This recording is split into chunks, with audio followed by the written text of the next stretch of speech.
was raining that day. Maybe that was good luck. It was that day, June 3rd, it'll be.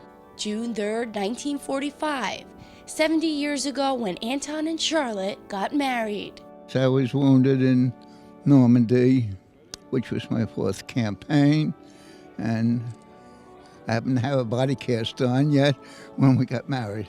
Proving that no matter what age, you'll always remember the day you walked down the aisle.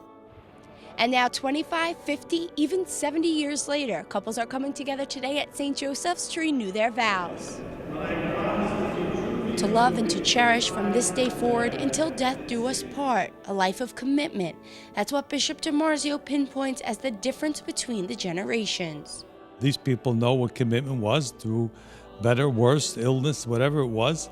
They were committed to one another. They took their time to get married. They didn't just fly into it, but they actually knew that it was for life. This was their life's commitment, for better or worse. Through any difficulty, they worked it out. They made sure that they were able to forgive one another. And today, that's one of the major problems in marriage. People do and can hurt one another. It's human.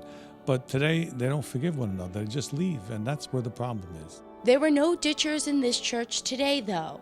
They made a vow, and they kept to it, with some advice for the rest of us. That's what's lacking today. We don't want to fight for anything. You have to fight. You have to be able to. You have to make it worth fighting for. Don't try to win all the time. You have to lose. Knowing to forgive and not to take yourself too seriously. Never retire at the end of the day angry. You can deal a marriage like that. Yeah. And if one is angry, the other one, shut up. You just have to be in love with each other. But the real secret is to wait for a connection, one that you'll talk about 60 years later. In the moment you don't put something in your mind, it like call your attention to, and that's the way we started. I was caught by his eyes. He kept looking at me, and absolutely there was a lot said through the looks that we shared. Oh, it was love at first sight. They're more than just lovers. Bishop DiMarzio calls them one other thing.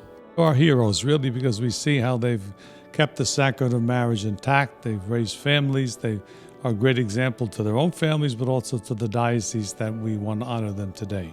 It shows God's love in the world. It's real. We hard to find God's love someplace. It has to be found in people, and mostly it's found in marriage, when two different people can come together and form basically one person in marriage. And that 2 in 1 is a force to be reckoned with for life. Reporting for Currents, I'm Michelle Powers.